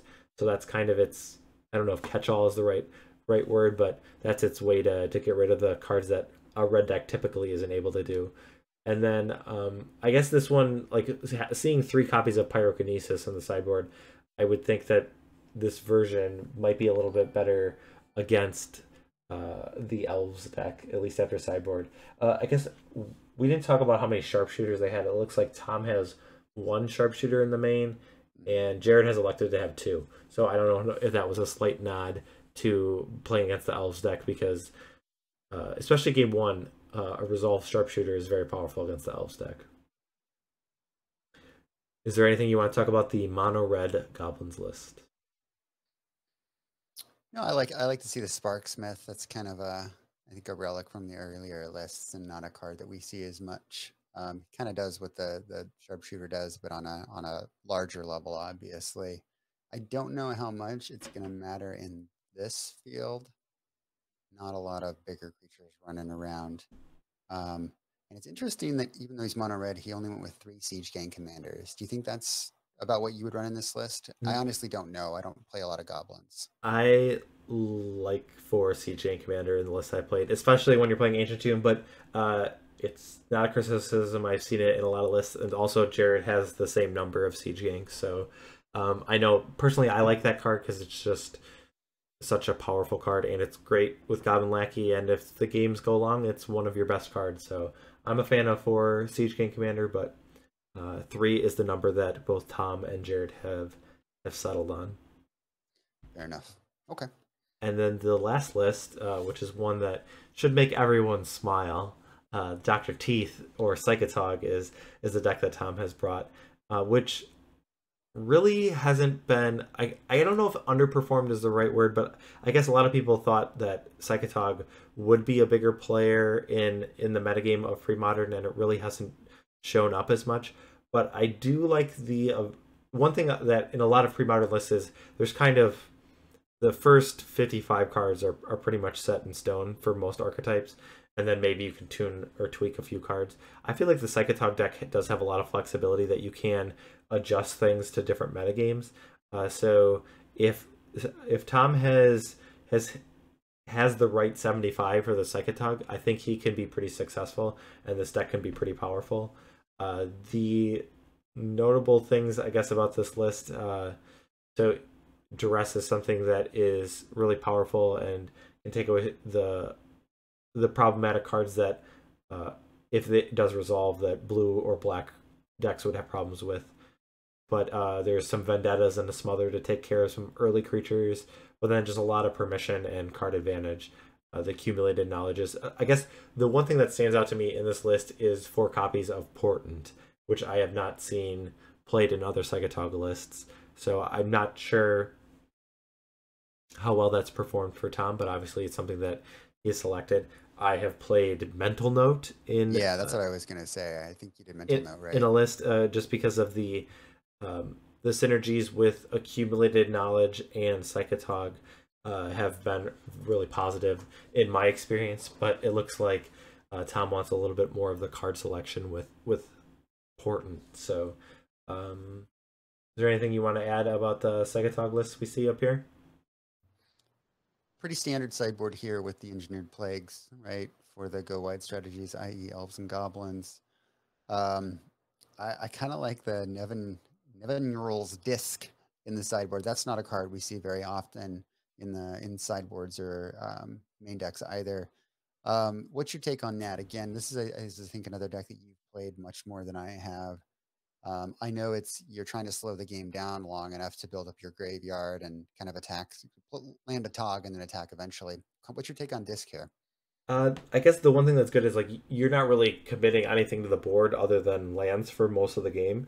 So a lot of other decks have some element that there is a opportunity cost for playing disc because you're blowing up something of yours, whether it be like a Mox Diamond or something. Where so I do like the idea of that, and maybe it's like a nod to get rid of some problematic cards or that blue and black normally can't get rid of. I'm not exactly sure when this disc is exactly coming in, but it'd be interesting to see uh, when and if it does.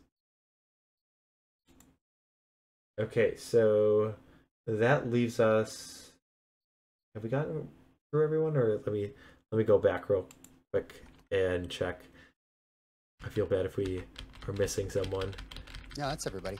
Okay, so that is everyone. All right, so now I'm gonna put you on the spot. Um, we have our 8 players. Who are you picking to win the Premodern Showdown Series 3? Oh man, I hate that you're doing this. Let me be clear. This is not a popularity contest. I like all of the people whom we invited, and I like a lot of people who we didn't invite. Um, if we had our way, we would invite folks from across the pond. Early the dog agrees with me. I don't know if you heard him barking in the background. If I had to go just based on records and on my own sort of interactions playing with these folks, I think it really comes down to, man, probably John Okay, I is mean probably is the player that I would pick. it's He's just not he's a surprising pick. I don't think anyone would fault you. I yeah, think of all the people I played, he's like the tightest player. He's very good. He's got the results. I love you all. I'm so sorry. But because Mike is forcing me to make a decision, that's who Flint I might. Flint's always trying to please everyone. I'll just be blunt about it. I'm gonna pick James Smits to win this Premodern Showdown series. I kind of just like the story. I mean, it seems so weird to me to think that he's like an underdog in any sense, just because to me, I just don't feel like people have given him enough respect. So I think this is something that he is just going to run away with. So we'll see which of us or neither of us are going to be right, but it'll be fun to see how these players are going to unfold in the Premodern Showdown series. But I'm sure that everyone will be putting up a good competition for either of the people that we have selected. So where are we at right now? I think we let's talk about the decks that we brought, and we can talk about what's banned. Because Flint and I are going to be playing a match of Premodern, similar to as if we were competitors in the Premodern Showdown series. So let me bring up the ban screen we would have. So okay, here we go. So you can see Flint on the left there. His 3 decks that he has picked: Sly, Terrageddon, and Angry Hermit. And then I have brought to the table the Rock, Goblins, and Balancing Tings. So Flint and I talked earlier today. We gave each other our 3 decks. Flint has said, I cannot play the Rock tonight. And then I said, Flint, you can't play Angry Hermit. So Boo. we kind of have to look at the Boo. potential. I have to consider Flint is either playing Sly or Terrageddon, so I have to try and pick which deck he's going to play, and gotta figure out which deck I think has a better matchup against what he's bringing. So that's kind of where we're at. Do you want to talk about anything about the either our decks that were brought or the bannings or anything real quick? I put Cabal Therapy and Duress in all 3 of my decks. Well, I was So to say if you wouldn't mind sending me your deck list before we start, I'd really appreciate it. I don't know. Like I don't know. If you have meddling mage in your Terragun list, then you didn't follow the rules that you wrote. So, Oh, rats. well, oh well. So here's what we're gonna do. I'm going to put this on a quick break screen as Flint and I get our camera set up. I'm probably gonna grab a quick drink. So it will only be a few minutes. Flint and I are gonna get things set up, and then you guys can watch some sweet pre-modern action between Flint and I. So we will be right back.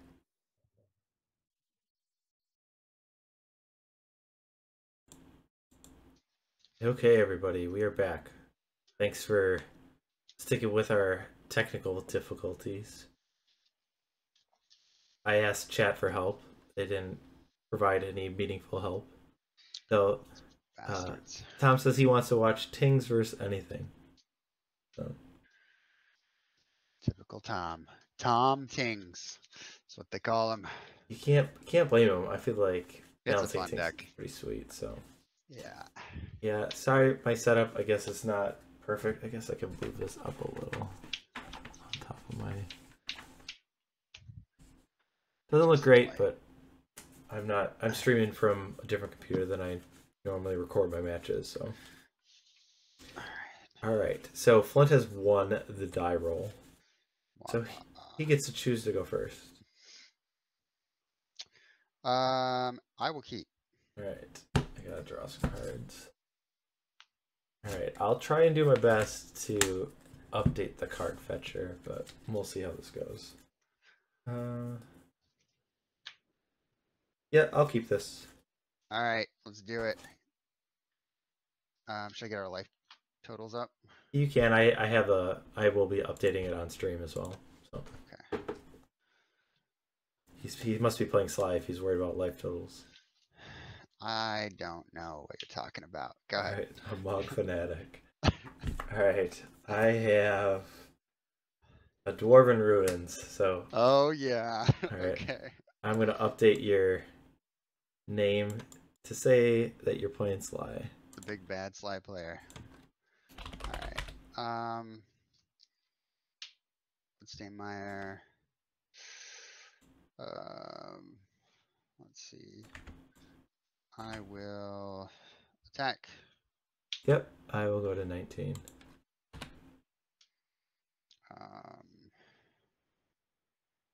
Play another fanatic. And I will pass.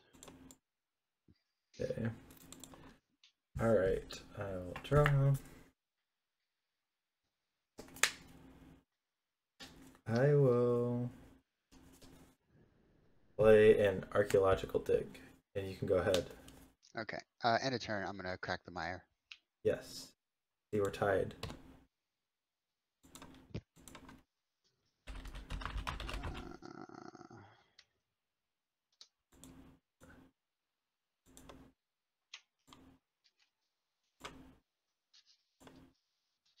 I guess we can all agree that I'm the good guy in this matchup.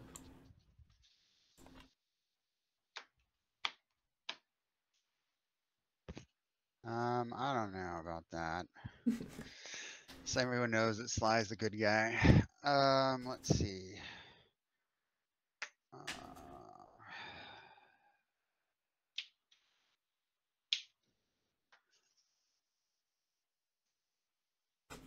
Well, lucky for me, I have a fire. I will deal 1 to Ball Lightning and 1 to a Mog Fanatic. Oh, second hit you. Okay, so I go to 18. And then I take another one down to 17. Go ahead. Alright.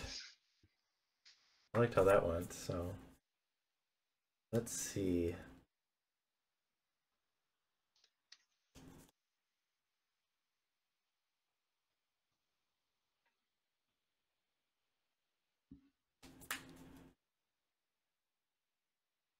I'll play an Irrigation Ditch, so that one taps for white and sacks for blue and green. And I will play a Chromatic Sphere. Okay. Go ahead.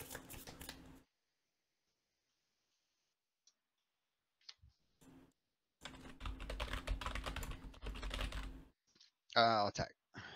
Yep, I'll go to 16. Alright. And then I'll play a Lavamancer. Okay. Your turn.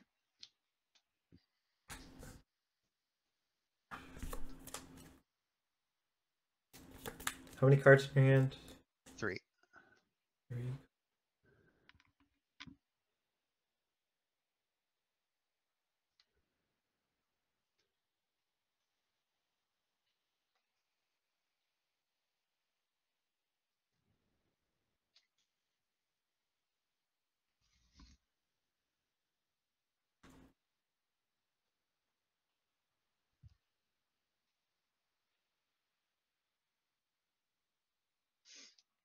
I am going to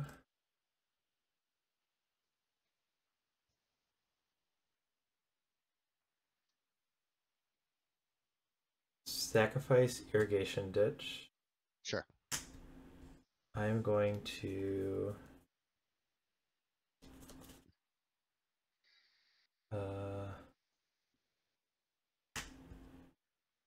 make a blue into a green. Okay. And draw a So card. Green and what?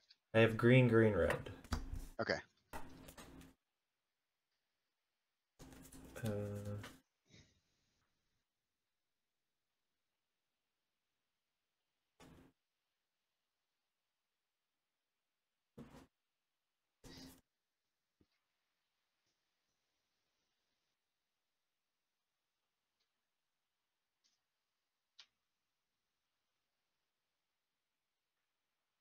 Play another dig, and then I will play a Terravor. No. It's just a 2/2 though. For now. That is true. Go ahead. End of turn, I'll incinerate you. Targeting me. Okay, yep. I go 13.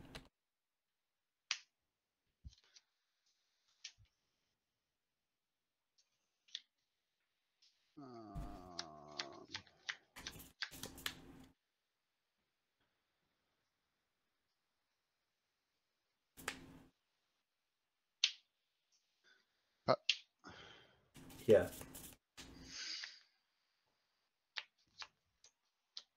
2 in hand. Let's see. Go ahead. Okay, I will draw.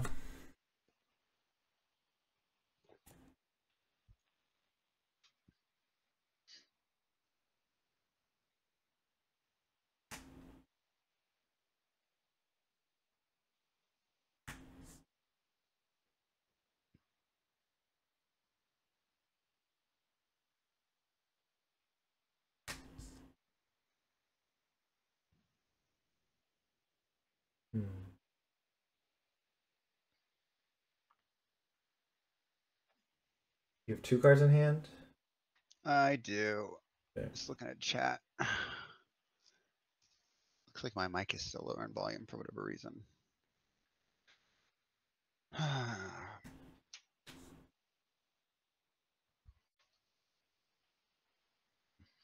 I will. I guess I can turn you up a little bit more. Testing, right. testing. I am going to sacrifice Dwarven Ruins. And then cast Fire, targeting Grim Lavamancer and Jackalpup. Okay, I'll shoot you for 2. Okay, I go to 11. And then I take 1. You go to 18. Yep.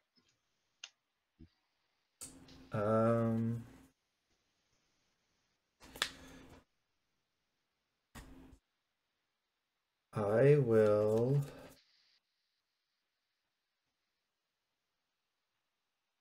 What cards did you exile?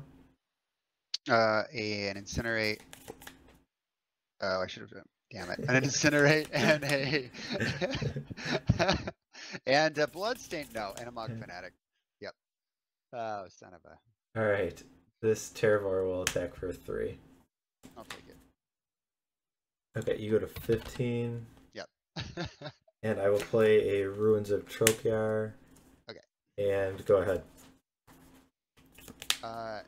End of your turn, I'm gonna bolt you. All right, I go to 8.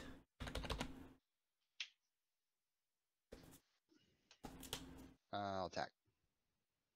Yeah, I go to 7.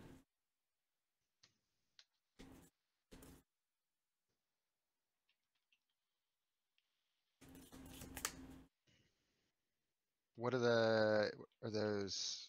They're Which lands are those? archaeological digs. They tap for colorless or sacrifice for any color. Okay.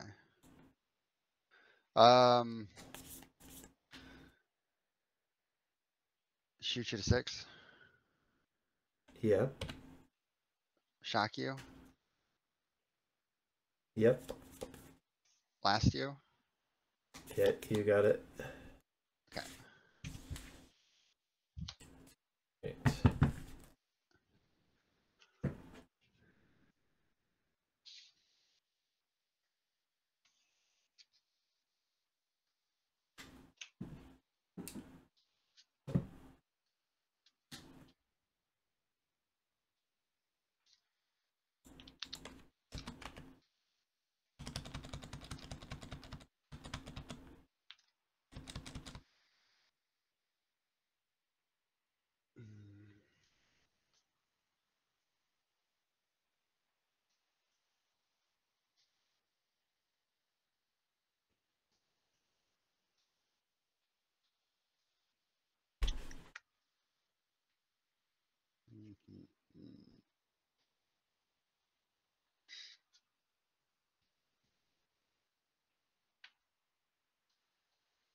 Would you like to take the play or the draw, sir?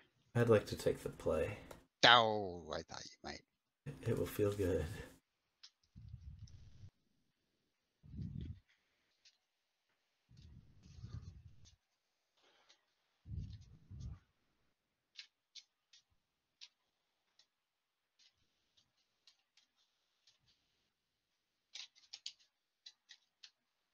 All right.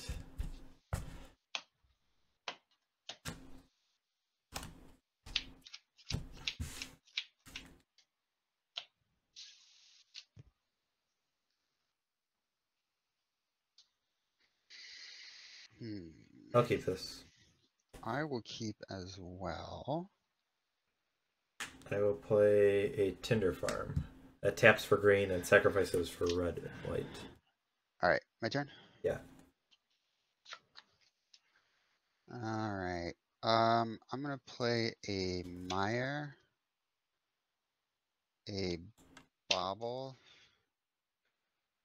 and I'm going to sack the mire to get a mountain. I'll go to 19 to play the Lavamancer, and that will end my turn. Okay.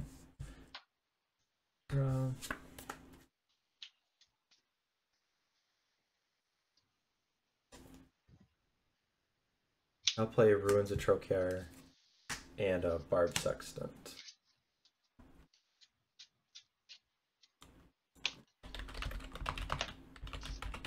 Okay.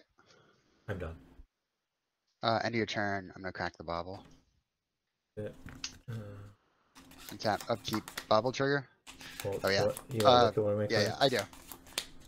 Right, you get to see that one. All right, cool. Drop from the bobble. Drop your turn.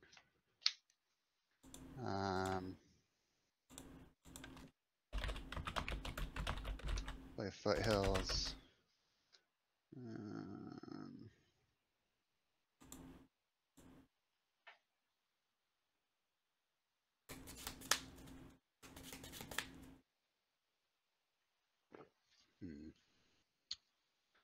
How do I want to do this?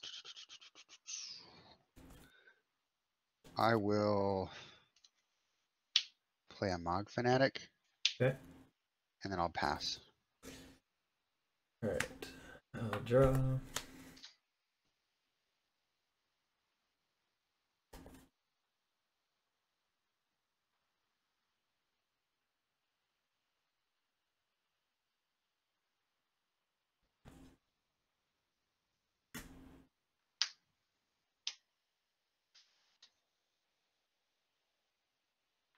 Play an Archaeological Dig. Yeah. I'll make colorless into red. And I will cast Pyroclasm. Sure. So on response, I'll crack that. I'll go to 18. Get a mountain.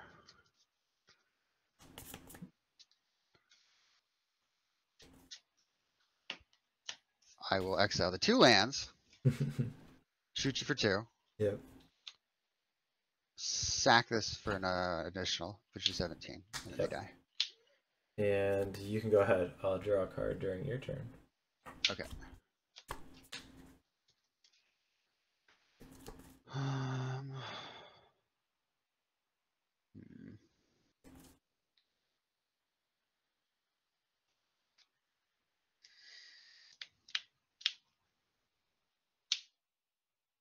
Mountain.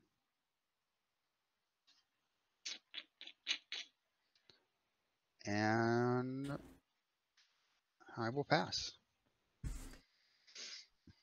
Okay, we'll draw.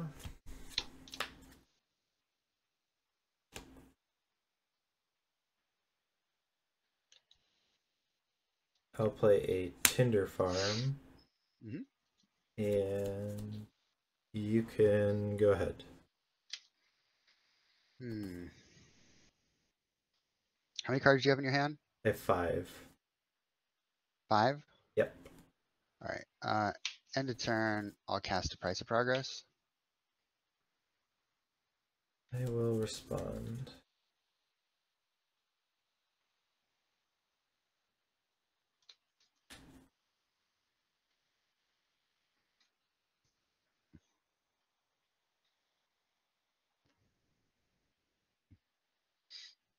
I will sack this for red-white.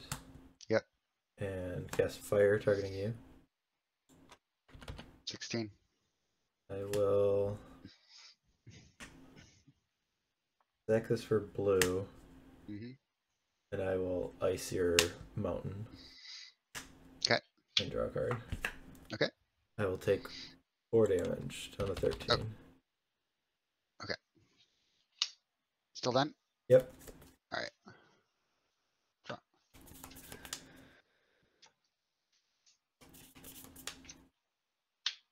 Ball lightning.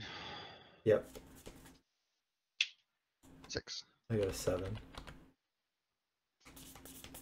And then I'll play a mountain and pass the turn. Your guy gonna die? I just like to leave him out there to send a message. I will sack my lands to cast Balancing Act. I have 4 cards in my hand right now. I'll Bullion Fire Blast you in response. Alright, yep, I guess you got it. Good games. Good games.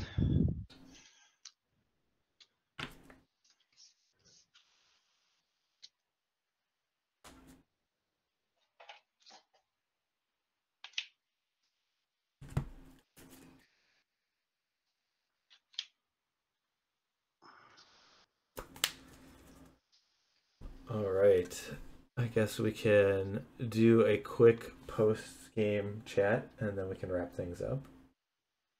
Sounds good. And try and adjust this so people can see me.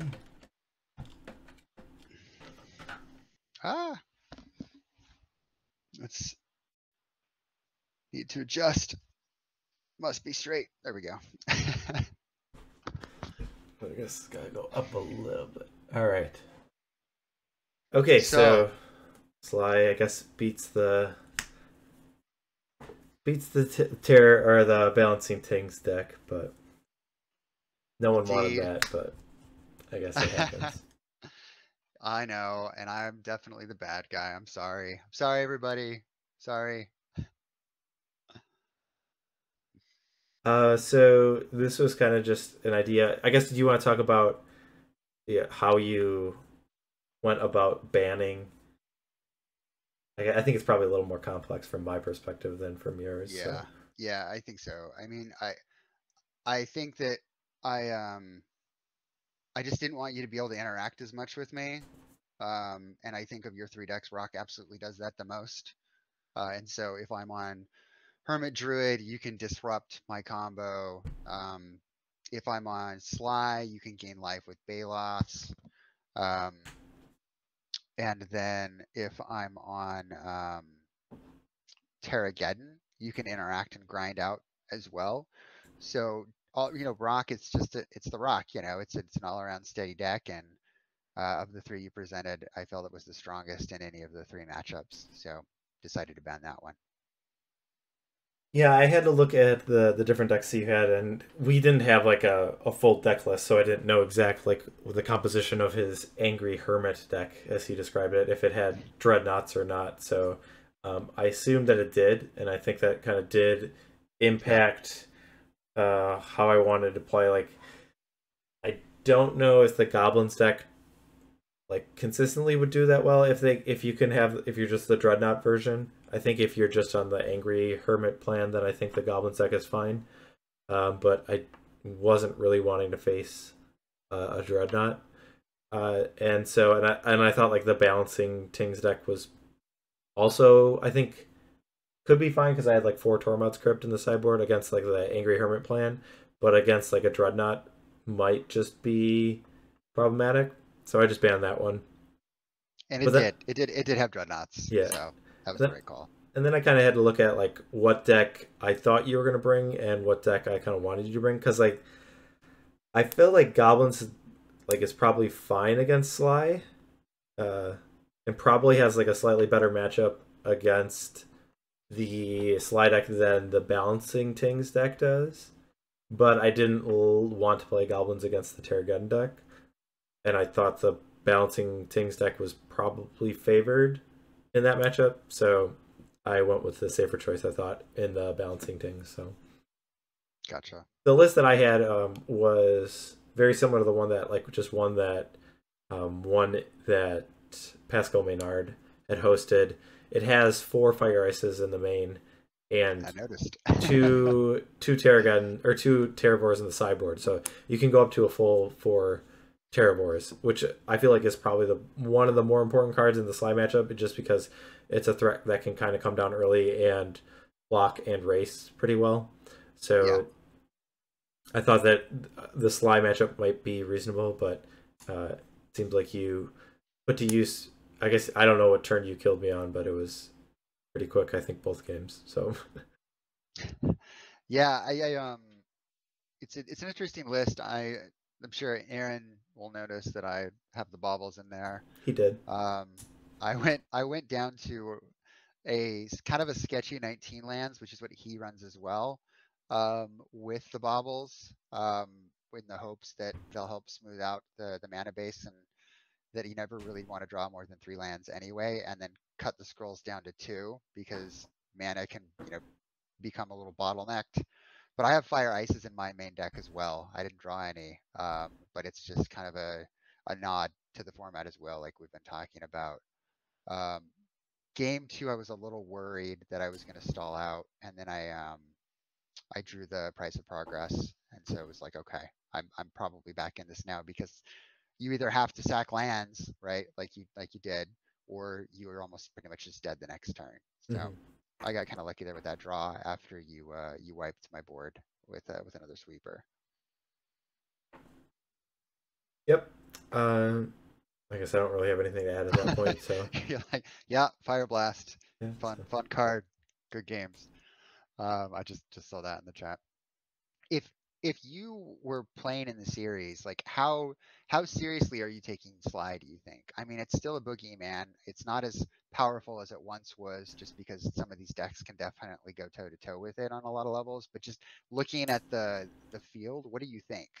Like, do you think people are as afraid of Sly as they are as like elves, for example?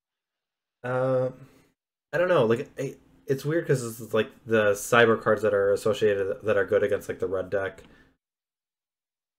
are good, I think, but like they're not good in any other matchup. While like the elves are good, like Engineered Plague is a card that could come in a bunch of matchups, so you're not like losing as much by filling up your sideboard with cards like Engineered Plague. Though we've kind of seen the elves deck just fight through cards like Engineered Plague, so it's kind of like I don't know what you want to devote. I guess I would say I'd be more willing to just try and beat the elves deck and then ban the Sly deck in general. I guess probably an approach that I would take, just because I think the frequency of Sly is probably less. Though, I mean, one of the decks that you kind of look at when you're trying to beat the elves deck, I think, is Sly. So I don't know. Um, that's a tough call. Is there an opinion that you have on that? Yeah, I think it's actually pretty similar to yours. I mean, I think we talked about this when we were talking with Mano on his podcast, right? Where, if people run Sly, you don't really have to sideboard for it because you can just outright ban it. But Sly's not really, as scary as it was, a year and a half ago. I think some of these other creature decks are, and I think that you're right. Like, you can plan for the creature decks and have more dedicated sideboard cards and just try to go up against it and then just outright ban Sly, right? Like we didn't see a ton of life gain cards in people's sideboards. I mean, there are a couple circular protection reds floating around, but my guess is that a lot of people are just going to ban it outright and try to fight the creature decks. Yeah. Yeah, so it's an interesting take. Like, kind of looking at the deck list, I think some people could actually get more inbred metagamed, and like in terms of main decking, like what happens if you just have a goblin deck that has like 4 goblin sharpshooters in the main or something? Like, I feel like you're gonna win game 1 against the elves deck like 90% of the time. I mean, maybe it's gonna be high. Yeah, like I have to imagine, like when you have cards like Ancient Tomb and Goblin Matron or whatnot, that like that sharpshooter can come down like real early. Like, and it's not like it's a terrible card against like a lot of the other decks. So I wonder if someone were going to make like drastic measures like that, in the main deck, how different it would be, or like how impactful it would be. I guess at that point, that deck just like would always get banned. Like if it from an elves player perspective, they would just always ban something like that. So you kind of have to do it to 2 of your decks. So maybe it's not worth the opportunity cost of doing it there. But I do think there is a lot of play that someone could do where they could take a normal stock list of a deck archetype and then really change the sideboard. Because we kind of talked about before of like, just instead of having cards against Sly, just take those out, put them in for other matchups, and just be your plan for Sly is to ban it. Just to ban it. So I mean, it'll be interesting to hear from the players, but I didn't see anything that was like super apparent to me that had been done. And I think it is a very difficult thing to do and kind of a risky thing to do. But I think in this type of format, it actually could pay pretty big dividends. But it'll be interesting to see if we ever get to the point where someone's doing stuff like that. Yeah. Honestly, I think the Sly decks probably have the best sideboard tech against Sly with the lava darts. Yeah, I'd be like, I've looked at like the format, like the pool of cards, and it's kind of like, other than a card of like the Sphere of Laws and the Warmths and the Circle of Protection of Reds, there's not that many cards that do much against Sly and then like have a theoretical possibility of doing something against another deck. But Lava Dart is kind of like one of those cards where you don't feel that bad about having it against like a deck like Elves, or I mean random decks that had a bunch of X ones, that it would feel fine. So yeah, Lava Dart I think is a fine card to have. Fair enough. Fair enough. Were there any questions in chat or anything before we wrap up? Doesn't really look at it. Someone commented of my tone of good game, that I sounded deflated, which yeah, I guess I was a little. I guess I felt like I had a good shot of that first game, and I guess I should have known, given that when the Grivelala answer was pointed at me, and or like that Incinerate was fired off so soon, that you're trying to. I mean, I think you save that Incinerate if you don't have a clearer path of killing me in a few turns. So yeah. But. Yeah, and I don't think it's worth it, honestly, to go with the Terravore in that moment, because I don't know like what you have, and if you just decide to sack your lands and I can't close out the game, you're going to have a pretty quick clock on me, because I already have lands in my graveyard and you have yours, and you have what, 4 in play at that point. So well, you shouldn't have. With the Grim Lava Dancer, you shouldn't have lands in your graveyard, but that is totally true. Yeah. I'm a little rusty. I haven't played any Magic since the last month I played in. So, to be fair, you are corrected. One less power and toughness. Yep. Yeah. Cool. All right. I guess that'll kind of wrap things up. So let's move over to this screen. I guess I do want to take a moment to thank all the people that followed. I'll go through this list. So there's, I don't know, there's like one person who has multiple accounts, or if it's like a bot. So there's Thoughtful Hoss, Sparkling Hoss, Suppose Hoss, and Temporary Hoss subscribed all during the broadcast, though not all at the same time. So assuming you're a person, thank you. The Jank Tank MTG, thank you for the follow. There has been Book SBJ, thank you for the follow, and at the beginning of our stream, we had Ron to gift a sub. That okay, so that is, I've been confirmed that it is a bot. So, so I want to thank everyone for the support that we've had, and we are really excited to kick off the Premodern Showdown series next week. We have our first typical normal episode that will begin on Tuesday, same time, starting at 10 p.m. Eastern, and we will. Who do we? I guess I haven't even looked at the schedule. Who do we have coming up? Ooh, good question. I can. Our first week is Ron Taylor against Tom Matelski, and then we have Aaron Dix against Jared Doucette. So, it was going to be a banger either way, but that's what we have in store for you coming on Tuesday. So I look forward to kicking things off, and I hope that everyone is also excited to just go through this Premodern Showdown Series 3. Is there anything you want to add, Flint? Thanks for watching, everybody. Looking forward to getting started. All right, so we hope to see you Tuesday. Until next time, take care.